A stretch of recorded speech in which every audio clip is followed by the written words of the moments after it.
Alright, ladies and gentlemen, Fab's in the house. And today I'm in the house with a wee knife Gava for a quick review. This is the black titanium handle. But hey, don't forget to like the video and to subscribe to the channel if you're enjoying this kind of content. Look at this.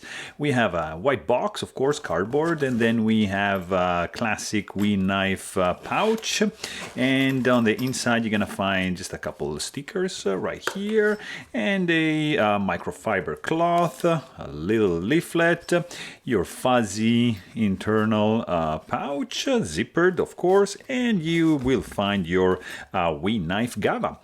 This is an interesting one designed by Rafał Brzeski. It's the same designer of the Wasabi. Interesting knife, guys. It's not too big. Overall length of this one is going to be around 7.6 inches with a 3-inch long cutting edge blade. Overall length of the blade, I would say like 3.25 inches, so not a big boy, definitely, but it's really nicely done. It's a titanium frame lock. It's black stone washed handle. There's also like a gray version if you want to get something lighter in color. Of course, you've got some bronze anodized hardware. Really nice popping color over here. Titanium pocket clip, hidden hardware right here. You have a stainless steel lock face insert to eliminate lock stick. And you have this gorgeously designed blade. Would you look at this milling over here? Very, very cool. Of course, you've got Rafał logo on this side, stone wash blade, nice wedge, beautiful belly, straight edge up to the sharpening choil. I mean, really, really nicely done. This is 20 CV steel, and it's overall, it's coming in an overall really, really cool looking package. Look at this. Very, very nice.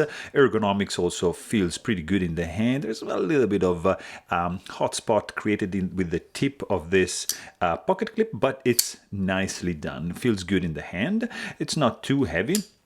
Let's see, this guy is going to weight in, because there's also some internal skeletonization you can see like here. Look at that. So nicely done, nicely milled on the inside. And this guy is going to be like 3.74 ounces. So not too shabby. And it's nicely done. The sound also is interesting.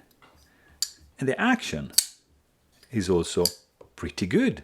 The price on this guy is gonna be around $250, so it's not too crazy for something like that, which checks basically all the boxes. So there you have it. If you want to know more, please check out my full-length review, and don't forget to subscribe. Thanks for watching. Stay tuned.